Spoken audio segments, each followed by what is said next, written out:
Hello student, आज हम पढ़ेंगे chemical properties and trends in chemical reactivity.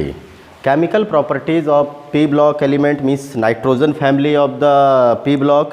P block के हम जैसे नाइट्रोजन फैमिली के बारे में पढ़ रहे हैं।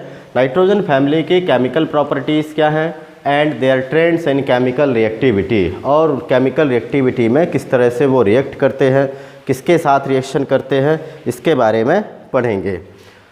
तो केमिकली देखा जाए नाइट्रोजन, वैसे तो नाइट्रोजन जो मॉलिक्यूल होता है it is inert in nature, inert nature का है, जबकि अदर मेंबर्स जो नाइट्रोजन मॉलिक्यूल है वो इनर्ट है। नाइट्रोजन अकेला एटम नहीं, और बाकी जबकि अदर मॉलिक्यूल्स जो होते हैं, फॉस्फोरस हो, आर्सेनिक हो, एंटीमनी हो, बिस्मथ हो, वो जबकि रिएक्टिव होते हैं। तो इसका कारण है कि मतलब नाइट्रोजन का जो बिहेवियर है it is different from rest of the members. Means nitrogen जो इसका बिहेवियर होता है it is anomalous in nature. Anomalous means it has different behaviour than their group member. जबकि हम ये पढ़ते हैं कि ग्रुप में लगभग सभी एलिमेंट की जो प्रॉपर्टीज़ होती हैं वो सिमिलर होती हैं, लेकिन नाइट्रोजन की यहाँ पर डिफरेंट प्रॉपर्टी है। क्यों है? एनामलस प्रॉपर्टीज़ का जो कारण है कि नाइट्रोजन एनामलस प्रॉपर्टीज शो करता है due to smaller size, high electronegativity, high ionisation enthalpy, absence of vacant d orbital. इन कारणों के कारण due to this reasons nitrogen shows different behaviour from the rest of their members. अपने ही group के members से वह अलग बिहेवियर शो करता है। इस बिहेवियर को हम एनामलस कैरेक्टर बोलते हैं, और इस कारण से उसकी बहुत सारी केमिकल प्रॉपर्टीज़ अपने ही ग्रुप मेंबर से चेंज रहती हैं, अलग रहती हैं, डिफरेंट रहती हैं। अब देखिए जैसे और भी है इसका, nitrogen has only unique tendency in this group to form p pi multiple bond. Means nitrogen का जो आउटर मोस्ट पी ऑर्बिटल है किसी दूसरे एलिमेंट के आउटर मोस्ट पी ऑर्बिटल के साथ कंबाइन होकर के वह मल्टीपल बॉन्ड का फॉर्मेशन कर सकता है। जैसे विद इटसेल्फ, या तो नाइट्रोजन के साथ ही रिएक्शन कर ले, and with other elements of higher electronegativity such as carbon, oxygen, इनके साथ यह रिएक्शन करके भी मल्टीपल बॉन्ड का फॉर्मेशन कर सकता है। जबकि इसी ग्रुप के जो अदर मेंबर्स हैं वाइल जैसे other members such as phosphorus, arsenic, antimony, bismuth, they forms only single bond with itself. अपने साथ वो सिर्फ सिंगल बॉन्ड का ही फॉर्मेशन करते हैं। दूसरे एलिमेंट के साथ भी जनरली यह सिंगल बॉन्ड, कुछ केसेस में फॉस्फोरस डबल बॉन्ड बना सकता है, ऑक्सीजन वगैरह जो हाइयर इलेक्ट्रोनेगेटिविटी वाले हैं, अदरवाइज ये जनरली सिंगल बॉन्ड का फॉर्मेशन करते हैं। तो इस कारण से नाइट्रोजन क्या मल्टीपल बॉन्ड बनाता है। जैसे नाइट्रोजन आपस में किसके द्वारा जुड़े रहते हैं, ये ट्रिपल बॉन्ड के द्वारा जुड़ा रहता है। ये ट्रिपल बॉन्ड इनके सिंगल बॉन्ड से बहुत ज़्यादा स्ट्रांग होता है। जबकि यदि हम नाइट्रोजन के बीच में सिंगल बॉन्ड लें और फास्फोरस के बीच का सिंगल बॉन्ड लें, तब उस कंपैरिजन में इसका अपोजिट हो जाएगा कि नाइट्रोजन का जो सिंगल बॉन्ड है it is very weaker then phosphorus single bond या आर्सेनिक एंटीमनी। तब तो यहाँ पर वीकर होगा ये मिस, लेकिन नाइट्रोजन का जो ट्रिपल बॉन्ड है it is very stronger then phosphorus single bond या आर्सेनिक एंटीमनी। इनके सिंगल बॉन्ड से इसका ट्रिपल बॉन्ड का जो इंथैल्पी है मिस बॉन्ड इंथैल्पी है वो बहुत ज़्यादा हाई होती है। और इसी कारण से नाइट्रोजन जो है गैसियस फॉर्म में पाया जाता है। हाई इंथैल्पी होने के कारण ये इनर्ट होता है, लो रिएक्टिविटी वाला होता है। जबकि क्योंकि ये छोटा मॉलिक्यूल बन जाता है, जबकि ये सिंगल बॉन्ड के द्वारा है तो लार्ज साइज मॉलिक्यूल बनाते हैं, और लार्ज साइज मॉलिक्यूल का वंडर वाल फोर्स ऑफ अट्रैक्शन थोड़ा ज़्यादा होता है, और इस कारण से वो सॉलिड स्टेट में पाए जाते हैं। Means phosphorus, arsenic, antimony, bismuth सभी सॉलिड हैं, ओनली नाइट्रोजन गैस जो है गैसियस फॉर्म में पाया जाता है। Nitrogen is a colourless gas and exist as diatomic molecule. ये कलरलेस गैस होती है, डाई एटोमिक मॉलिक्यूल के रूप में एग्जिस्ट होता है N2 के रूप में। एंड क्यों होता है? Due to the presence of triple bond यहाँ पर पाया जाता है, और ये बॉन्ड काफ़ी स्ट्रॉन्ग भी होता है, स्मॉल साइज का होता है, इसलिए गैसियस फॉर्म में ही रहते हैं। Due to the presence of triple bond which has very high bond dissociation enthalpy, the nitrogen molecule is inert। Nitrogen molecule inert होता है and has very low reactivity. Nitrogen मतलब एक तरह से जो नाइट्रोजन मॉलिक्यूल है, N2 मॉलिक्यूल एक noble gas की तरह बिहेव करता है at room temperature. Means high temperature पर भी इतना जल्दी बॉन्ड आसानी से नहीं ब्रेक होता है, इसके लिए थोड़ा बहुत और ज़्यादा हाई टेम्परेचर की ज़रूरत पड़ती है। जब तक ये इसका बॉन्ड ब्रेक नहीं होगा तब तक इसकी रिएक्टिविटी कम ही पाई जाती है। जैसे ही बॉन्ड ब्रेक होगा ये भी हाईली रिएक्टिव हो जाता है, क्योंकि वहाँ पर नाइट्रोजन गैस फिर एटॉमिक फॉर्म में कन्वर्ट हो जाएगा। तो इस तरह से नाइट्रोजन एक इनर्ट गैस है और लो रिएक्टिविटी वाला है। और क्यों है? Due to the presence of strong triple bond between the nitrogen atom. अब फास्फोरस देखें, जो फास्फोरस सिंगल बॉन्ड है, it is much weaker than nitrogen triple bond, therefore phosphorus is much more reactive than nitrogen gas. इसीलिए यहाँ पर जो phosphorus है वो काफ़ी ज़्यादा रिएक्टिव होता है। फास्फोरस जैसे अलग अलग एलोट्रॉपिक फॉर्म में पाया जाता है। वाइट फास्फोरस भी होता है, रेड फास्फोरस भी होता है, ब्लैक फास्फोरस भी पाया जाता है, जिसमें वाइट फास्फोरस बहुत ज़्यादा रिएक्टिव है and it catch fire when exposed in air. जैसे ही हम इसको एयर में मतलब रखते हैं तो ये ऑक्सीजन के साथ रिएक्शन करके P4O10 फास्फोरस पेंटाऑक्साइड का फॉर्मेशन कर लेता है। इसीलिए वाटर को, वो फास्फोरस को बचाने के लिए हम इसको स्टोर करके रखते हैं वाटर में। तो it is phosphorus stored under water to prevent it from burning. जबकि रेड फास्फोरस स्टेबल होता है, इजली मतलब रूम टेम्परेचर पर रिएक्ट नहीं करता है, आग नहीं पकड़ता है। और ब्लैक फास्फोरस तो सबसे ही लिस्ट रिएक्टिव है, मीन्स सबसे ज़्यादा स्टेबल पाया जाता है। तो नाइट्रोजन से जब आप फास्फोरस जाएंगे तो रिएक्टिविटी बढ़ जाती है, क्योंकि वहाँ पर सिंगल बॉन्ड है, कोई मल्टीपल बॉन्ड नहीं है। लेकिन जैसे ही आप और नीचे जाएंगे, आर्सेनिक, एंटीमनी, बिस्मथ, वहाँ साइज़ फर्दर इंक्रीज़ होती जाती है और बड़े होते जाते हैं। इलेक्ट्रॉन्स जो है हाईली डिफ्यूज़ होते हैं और रिएक्टिविटी उनकी कम होती जाती है। रिएक्टिविटी ऑर्डर है इस ग्रुप का, नाइट्रोजन फैमिली का। मीन्स सबसे ज़्यादा रिएक्टिव है फास्फोरस, उससे कम आर्सेनिक, फिर उससे कम एंटीमनी, बिस्मथ और सबसे कम नाइट्रोजन। नाइट्रोजन इसलिए कम क्योंकि ये N2 के रूप में मल्टीपल बॉन्ड इसमें पाया जाता है। फास्फोरस भी पी पाई तो नहीं बना पाता है, लेकिन हाँ ये P pi d pi bond बना सकते हैं। लेकिन नाइट्रोजन में डी ऑर्बिटल नहीं पाया जाता है, इसलिए वह P pi d pi bond नहीं बना पाता है। तो जो ऑर्गेनिक कंपाउंड्स हैं वहाँ फास्फोरस के बहुत सारे आपको कंपाउंड ऐसे मिलेंगे जिनमें फास्फोरस भी डबल बॉन्ड बनाता है, आर्सेनिक भी double bond, p pi d pi, लेकिन सभी बॉन्ड बनाते हैं, जबकि phosphorus only p pi bond ही बना सकता है। नेक्स्ट आगे इसी में हम कुछ और रिएक्टिविटी, जैसे reaction with hydrogen, reaction with oxygen, water, halogens, ये रिएक्शन। तो सबसे पहला है रिएक्शन विद हाइड्रोजन और reaction towards hydrogen. First property है रिएक्शन विद हाइड्रोजन और फॉर्मेशन ऑफ हाइड्राइड्स। तो हाइड्राइड्स फॉर्मेशन में इस ग्रुप के सभी एलिमेंट, इस ई ग्रुप 15 एलिमेंट हैं और nitrogen, phosphorus, arsenic, antimony, bismuth सभी के सभी हाइड्रोजन के साथ कंबाइन होकर के ट्राईहाइड्राइड का फॉर्मेशन करते हैं। ये trihydride means EH3 is equal to, यदि आप बनाएंगे नाइट्रोजन है तो NH3 बना लेगा, फास्फोरस है तो ये फॉस्फीन का फॉर्मेशन कर लेगा। इसके अलावा आर्सेनिक है तो आर्सेन, SbH3 और BiH3, ये सभी के सभी ट्राईहाइड्राइड का फॉर्मेशन करते हैं इस ग्रुप के मेंबर। क्योंकि इनकी वैलेंसी जो है 3 होती है तो आसानी से ये 3 हाइड्रोजन के साथ शेयरिंग करके ट्राईहाइड्राइड, इसमें जैसे इसका नाम अमोनिया,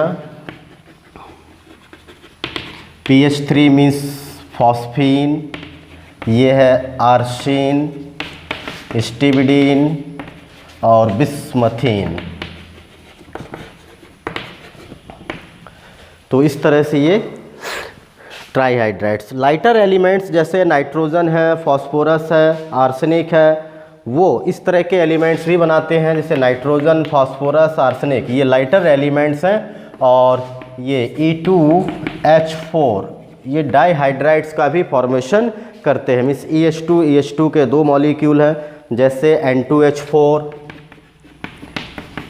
NH2 जिसे हम हाइड्राजीन का नाम देते हैं, P2H4 है, और इसी तरह से AS2H4 है। ये सभी लाइटर एलिमेंट्स डाईहाइड्राइड्स का भी फॉर्मेशन करते हैं, जिसमें हाइड्राजीन, P2H4 मीन्स डाईफॉस्फीन और AS2H4 मीन्स डाईआर्सिन, इस नाम से। नाइट्रोजन इसके अलावा एक एजाइड का भी फॉर्मेशन करता है, HN3, इस तरीके से भी बनते हैं ये। तो ये एजाइड है, हाइड्रोजन एजाइड।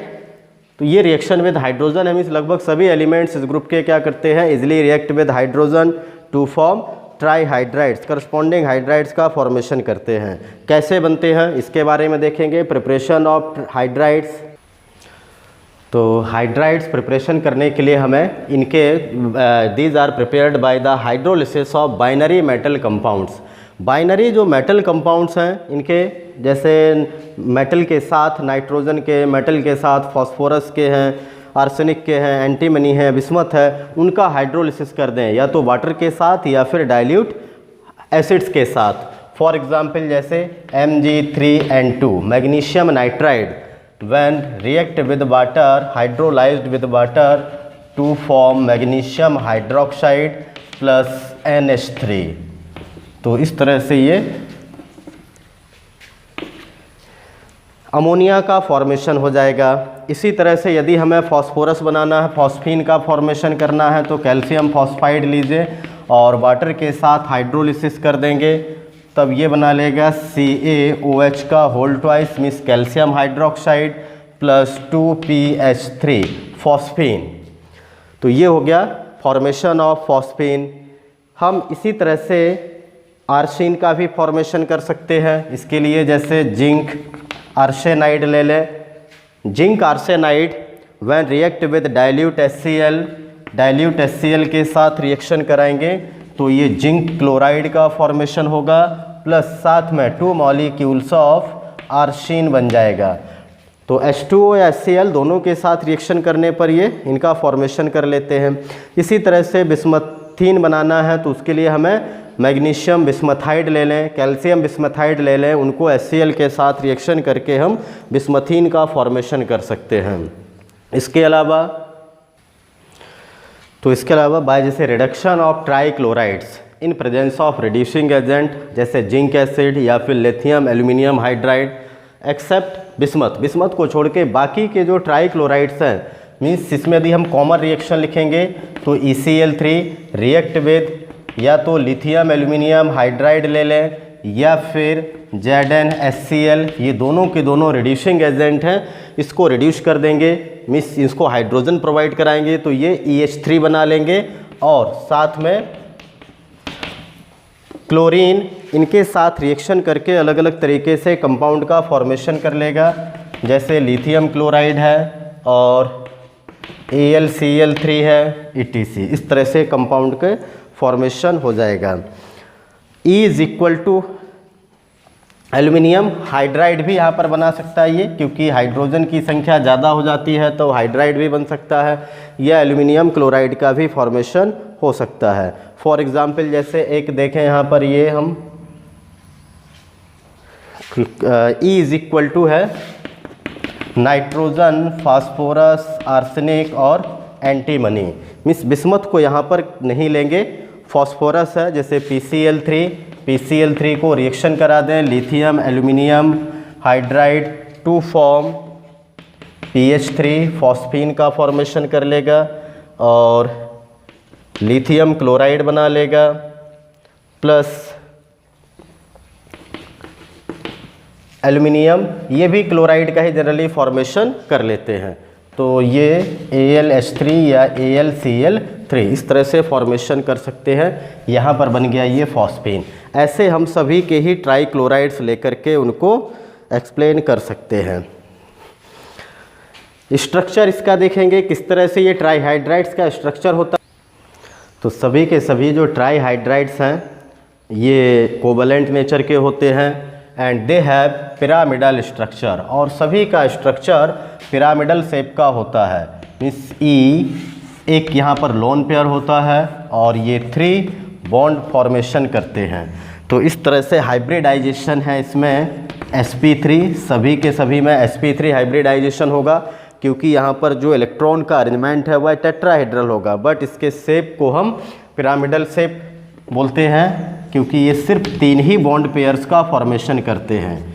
तो शेप हो जाएगा इसमें पिरामिडल शेप, हाइब्रिडाइजेशन sp3, और बॉन्ड एंगल यहाँ पर ये चेंज होते रहते हैं। जैसे जैसे साइज बढ़ती जाती है बॉन्ड एंगल कम होते जाते हैं। तो on moving down the group in trihydrides NH3, PH3, arsenic, arsine, stibine और बिस्मथीन, बॉन्ड एंगल यहाँ पर लगातार डिक्रीज़ होता है। क्यों डिक्रीज़ होता जाता है? क्योंकि जो सेंट्रल एटॉमिक साइज़ है, मीन्स सेंट्रल एटम का साइज़, ये इंक्रीज़ होता जाता है, और सेंट्रल एटम के साइज़ बढ़ने के कारण ये हाइड्रोजन तो काफ़ी दूर हो जाते हैं। दूर होने के बावजूद इनके बीच का जो रिपल्सन होता है सेम, क्योंकि एलिमेंट के एटम्स हैं, आउटर मोस्ट में इलेक्ट्रॉन पाए जाते हैं, एक दूसरे को रिपेल करते हैं, वो रिपल्सिव फोर्स बॉन्ड पेयर के बीच का कम होता जाता है। कम होने से वो पास में आ सकते हैं, क्योंकि ऑलरेडी यहाँ पर एक लोन पेयर होता है। लोन पेयर बॉन्ड पेयर के बीच का जो रिपल्सन होता है, lone pair bond pair more stronger than bond pair repulsion, तो ये ज़्यादा रिपेल करता है और ये इसके बीच का रिपल्सन कम होता जाता है। तो जैसे जैसे सेंट्रल एटम का साइज बढ़ेगा बॉन्ड पेयर्स के बीच का रिपल्सन कम होता जाता है और वो पास पास आते जाते हैं, तो इसलिए इनका बॉन्ड एंगल डिक्रीज़ होता जाता है। और लोन पेयर तो ऑलरेडी यहाँ पर जो है उसका फोर्स ऑफ रिपल्सन ज़्यादा पाया जाता है। नेक्स्ट है इसके कैरेक्टरिस्टिक्स ऑफ हाइड्राइड्स। तो कैरेक्टरिस्टिक्स ऑफ हाइड्राइड्स में फर्स्ट कैरेक्टर्स है basic strength. All the trihydrides of nitrogen family element are basic in nature because they have a lone pair of electron on the central metal atom. Central metal atom पर lone pair of electron पाए जाते हैं which can donate to the Lewis acid compound, जो मतलब electron deficient compound है, Lewis acid है, means electron pair acceptor हैं, उनको ये मॉलिक्यूल एक एक इलेक्ट्रॉन पेयर डोनेट कर सकते हैं। तो all hydrides act as Lewis base, means electron pair donor हैं, और जैसे जैसे साइज बढ़ता जाता है इलेक्ट्रॉन डिफ्यूज़ होते जाते हैं, उनमें डोनेशन की जो क्षमता है, कैपेबिलिटी है, वह कम होती जाती। मीन्स नाइट्रोजन सबसे स्मॉल साइज का है, तो नाइट्रोजन में इलेक्ट्रॉन का रिपल्सन ज़्यादा होगा, क्योंकि सभी इलेक्ट्रॉन पास पास पाए जाते हैं। साइज बढ़ती जाती है सेंट्रल एटम की, इलेक्ट्रॉन दूर दूर चले जाते हैं, रिपल्सन फोर्स कम होता है, मीन्स वहाँ से इलेक्ट्रॉन को रिमूव हम आसानी से नहीं कर सकते, वो इलेक्ट्रॉन को डोनेट नहीं करना चाहते हैं। लेकिन जहाँ रिपल्सन ज़्यादा है वहाँ तो वह चाहता है कि इलेक्ट्रॉन यहाँ से रिमूव हो जाए और वो स्टेबल फॉर्म में आ जाए। तो बेसिक कैरेक्टर जो है वो decreases down the group, means basic character किस पर कैसे डिटरमाइन करेंगे? बाय जो इलेक्ट्रॉन डोनेटिंग कैपेसिटी है, कौन कितना ज़्यादा इलेक्ट्रॉन कितना जल्दी इलेक्ट्रॉन को डोनेट कर सकता है, वह ज़्यादा बेसिक नेचर का होगा। तो अमोनिया सबसे ज़्यादा बेसिक नेचर का होता है, PH3 वीकली बेसिक नेचर का होगा, आर्सेनिक है, स्टिबिडीन है, आर्सेन है, ये सभी जो है वेरी वीकली बेसिक है। मीन्स आप जैसे जैसे ग्रुप में जाते जाएंगे, नीचे चलते जाएंगे, बेसिक कैरेक्टर इन हाइड्राइड्स का डिक्रीज होता जाएगा। Basic character decreases down the group. और नेक्स्ट प्रॉपर्टी है thermal stability. Thermal stability means temperature हम उसको यदि देते हैं तो कौन ज़्यादा स्टेबल है, कौन कम स्टेबल है। Thermal means break the bond, bond break करने की क्षमता किस में सबसे ज़्यादा पाई जाती है। तो इसके लिए जैसे आप जनरली देखते हैं किस में ज़्यादा एनर्जी लगती है। जैसे एक लकड़ी है, छोटी लकड़ी को तोड़ना काफ़ी मुश्किल होता है यदि वो थोड़ा स्ट्रॉन्ग है, लेकिन उससे यदि स्ट्रेंथ वाली लकड़ी बड़ी कर दी जाए तो उसको तोड़ना आसान हो जाता है। मीन्स जैसे जैसे बॉन्ड लेंथ बढ़ती जाएगी, नीचे जाएंगे तो सेंट्रल एटम का साइज इंक्रीज़ होता जाता है, बॉन्ड लेंथ भी जो हाइड्रोजन के साथ बन रही है वो इंक्रीज़ होती जाएगी। इससे उसकी बॉन्ड डिसोसिएशन इंथैल्पी कम होती जाती है। मीन्स सबसे ज़्यादा जो स्टेबिलिटी होगी वो होगी NH3 के बॉन्ड में, क्योंकि ये स्मॉल साइज के हैं तो ये सबसे ज़्यादा स्टेबल होगा। फिर स्टेबिलिटी होगी PH3, इसी ऑर्डर में। मीन्स जैसे जैसे आप नीचे जाते जाएंगे इनकी थर्मल स्टेबिलिटी घटती जाती है due to decrease in bond dissociation enthalpy, bond dissociation enthalpy यहाँ पर घट रही है। इस कारण से थर्मल स्टेबिलिटी भी नीचे जाने पर डिक्रीज होती जाती है। नेक्स्ट है रिड्यूसिंग कैरेक्टर। रिड्यूसिंग कैरेक्टर मतलब दूसरे कंपाउंड को रिड्यूस करना है। मीन्स रिड्यूस कैसे करेंगे? By providing the hydrogen. तो कौन जल्दी से हाइड्रोजन प्रोवाइड करा सकता है? जिसकी थर्मल स्टेबिलिटी कम होगी, जिसके बॉन्ड मतलब डिसोसिएशन इंथैल्पी कम होगी, उसमें से हाइड्रोजन को रिमूव करना सिंपल होगा। हम कम एनर्जी देकर के भी वहाँ से हाइड्रोजन को रिमूव कर सकते हैं। तो सबसे कम यदि देखा जाए थर्मल स्टेबिलिटी है बिस्मथीन की, क्योंकि सबसे बड़ी साइज़ का है, बॉन्ड लेंथ उसकी सबसे ज़्यादा पाई जाती है। तो जैसे जैसे हम अमोनिया से बिस्मथीन की तरफ जाएंगे थर्मल स्टेबिलिटी डिक्रीज़ होती है। तो इसका मतलब है कि वहाँ तक ऊपर से नीचे जाने पर जो हाइड्रोजन प्रोवाइडिंग कैपेसिटी है वो बढ़ती जाएगी।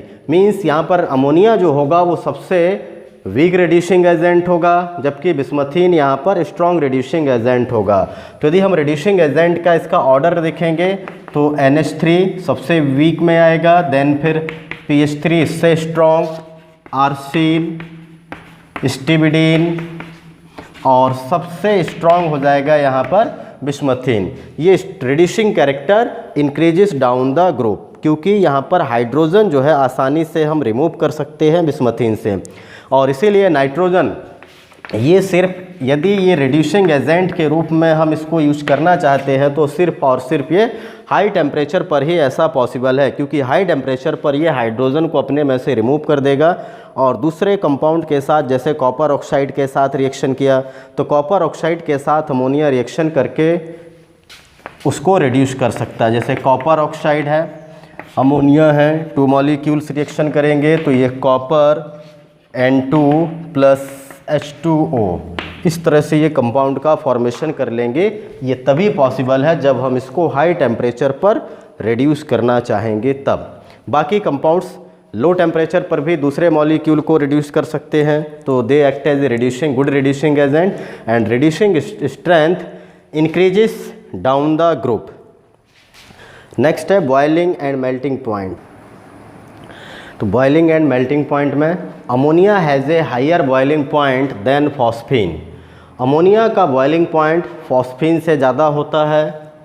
And then the boiling point increases down the group. और इसके बाद फॉस्फीन के बाद जब हम नीचे चलेंगे तो लगातार बॉइलिंग पॉइंट यहाँ से बढ़ता जाएगा एक्सेप्ट अमोनिया। मीन्स अमोनिया का बॉइलिंग पॉइंट पूरे ग्रुप में देखा जाए तो काफ़ी ज़्यादा होता है, जबकि वो सबसे मतलब स्मॉल साइज़ का है। बॉइलिंग पॉइंट किस पर डिपेंड होता है? Boiling point generally van der Waals force पर डिपेंड करता है, और वंडरवाल फोर्स डिपेंड करता है मॉलिक्यूलर साइज पर। तो जैसे जैसे मॉलिक्यूलर साइज बढ़ती जाती है सरफेस एरिया बढ़ता जाता है, जिससे van der Waals force of attractions increase होता है। अब ये वंडरवाल फोर्स इंक्रीज़ होने के कारण बॉइलिंग पॉइंट भी इंक्रीज़ होता है on moving from phosphine to bismuthine. लेकिन अमोनिया का बॉइलिंग पॉइंट इसलिए ज़्यादा होता है because ammonia has the only molecule among the hydrides has the tendency to form hydrogen bond.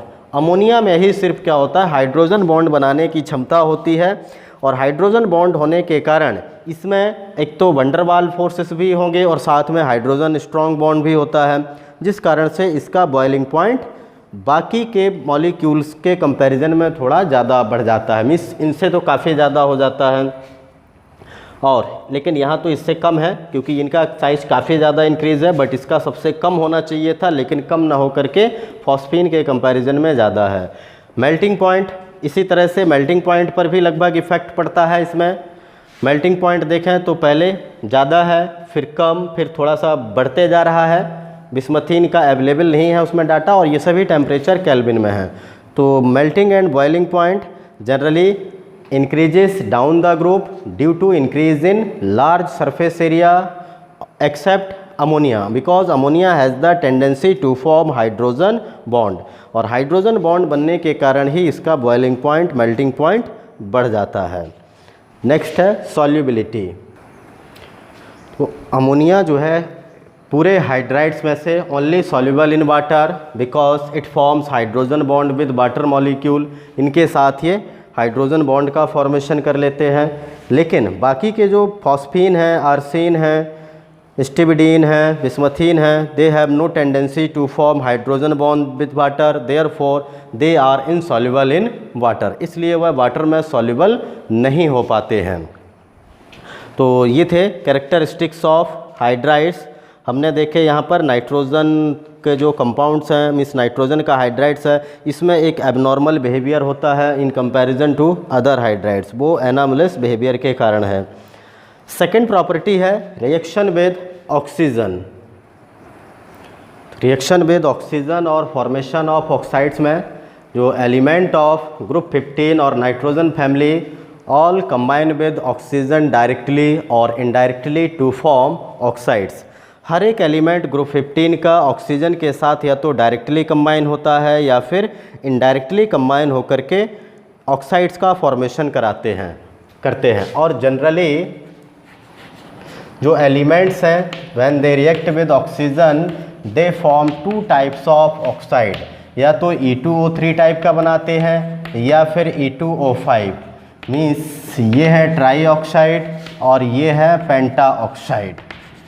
तो जनरली सभी एलिमेंट्स ट्राई ऑक्साइड और पेंटा ऑक्साइड बनाते हैं। इसके अलावा नाइट्रोजन, तो इसमें nitrogen has the strong tendency to form p-pi multiple bond with oxygen. Oxygen के साथ वो p-pi मल्टीपल बॉन्ड बना सकता है और इस कारण से नाइट्रोजन +1 से लेकर के +5 ऑक्सीडेशन स्टेट तक डिफरेंट तरह के ऑक्साइड्स का फॉर्मेशन करता है।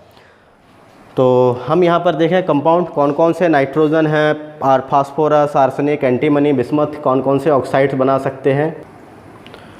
तो ऑक्सीडेशन स्टेट हैं अलग अलग यहाँ पर +1, +2, +3, +4 एंड +5। और इधर पर है नाइट्रोजन, फास्फोरस, आर्सेनिक, एंटीमनी और बिस्मथ। यहाँ पर नाइट्रोजन देखें तो +1 पर भी कंपाउंड बनाता है N2O।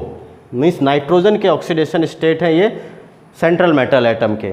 नाइट्रस ऑक्साइड, इसको हम लाफिंग गैस के नाम से भी जानते हैं नाइट्रस ऑक्साइड को, क्योंकि इससे हमारी बॉडी में इनहेल करने से ये हमारे ब्रेन पर हिस्टेरिकल इफ़ेक्ट क्रिएट करता है, जिसके कारण से हम इसको लाफिंग गैस का नाम भी दिया गया है।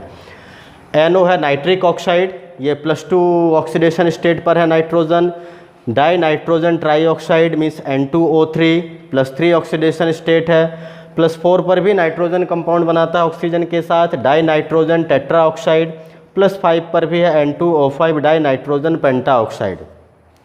इसी तरह से यदि हम +3 देखें तो +3 पर ये सभी बाकी के भी बना रहे हैं P4O6 phosphorus try oxide, arsenic try oxide, antimony try oxide and bismuth try oxide. तो सभी +3 पर एक कॉमन ऑक्सीडेशन स्टेट है ये +3 इस ग्रुप के लिए कॉमन है। +4 पर फास्फोरस टेट्रा ऑक्साइड का भी फॉर्मेशन कर सकता है।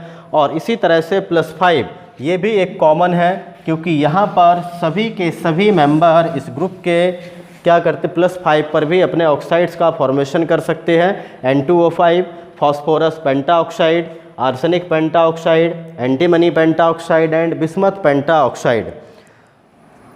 और इसमें जो नीचे जाने पर आप देखते हैं किसी ग्रुप में मेटेलिक कैरेक्टर, नॉन मेटल के ऑक्साइड जनरली एसिडिक नेचर के होते हैं, but as we go down the group the metallic character increases. इसलिए इनके जो एसिडिक कैरेक्टर है ये डाउन द ग्रुप जाने पर क्या होता जाएगा, डिक्रीज होता जाएगा। Means on moving down the group acidic character decreases, acidic character घटता जाता है। और जो ऑक्साइड्स हैं higher oxidation state of the elements generally more acidic than that of oxide in the lower oxidation state. इसका मतलब ये हुआ कि जो acidic character of oxides of group 15 element है वो डिक्रीज हो रहे हैं डाउन द ग्रुप, लेकिन जो हाइयर ऑक्सीडेशन स्टेट पर है मीन्स +5 पर है वो +3 के कंपैरिजन में ज़्यादा एसिडिक नेचर के होते हैं। मोर एसिडिक नेचर के कंपाउंड्स यहाँ पर पाए जाते हैं। तो यहाँ पर देखेंगे किस तरह से बाकी के single molecule compound acidic basic होते हैं। तो जैसे ऑक्साइड्स ऑफ नाइट्रोजन है N2O and NO, means nitrous oxide और नाइट्रिक ऑक्साइड, ये जनरली न्यूट्रल नेचर के होते हैं, ये ना तो एसिडिक ना ही बेसिक होते हैं। जबकि वहीं N2O3, N2O4, N2O5 ये एसिडिक कैरेक्टर यहाँ पर जाने पर इंक्रीज होता है। मीन्स जो oxides in the higher oxidation state of the element are more acidic than that of the oxides in lower oxidation state. Means यदि आप इनको दोनों को कंपेयर करते हैं, जनरली जो क्योंकि ऑक्साइड्स बनते हैं +3 और +5 पर बना रहे हैं, तो N2O3 मीन्स जो भी ट्राई ऑक्साइड्स हैं इस ग्रुप के वो लेस एसिडिक हैं, जबकि पेंटा ऑक्साइड्स जो हैं वो +5 पर बनने वाले ऑक्साइड्स मोर एसिडिक होते हैं। वहीं यदि आप oxides of nitrogen and phosphorus, generally ये तो एसिडिक ही होते हैं except nitrous and nitric oxide, बाकी के सभी एसिडिक हैं। आर्सेनिक के काफ़ी वीकली एसिडिक नेचर के होते हैं ऑक्साइड्स, जबकि एंटीमनी है और एंटीमनी के ऑक्साइड्स जनरली एम्फोट्रिक नेचर के होते हैं। एम्फोट्रिक मीन्स जिसमें एसिडिक और बेसिक दोनों ही कैरेक्टर शो कर सकते हैं, they are called amphoteric nature. और वही बिस्मथ के जो ऑक्साइड्स हैं वो वीकली बेसिक नेचर तक के होते हैं, मीन्स वो एसिडिक नेचर के नहीं होते, क्योंकि ये प्योरली मेटल्स है और जो मेटल्स होते हैं जनरली उनके ऑक्साइड्स बेसिक नेचर के होते हैं, जबकि नॉन मेटल के ऑक्साइड एसिडिक नेचर के होते हैं। तो यहाँ पर डिफरेंट तरह के ये ऑक्साइड्स का फॉर्मेशन करते हैं। ये था रिएक्शन विद ऑक्सीजन। अब हम नेक्स्ट बाकी की जो प्रॉपर्टी है जैसे हेलाइड्स के साथ है या अदर मेटल के साथ है वो अगले वीडियो में पढ़ेंगे।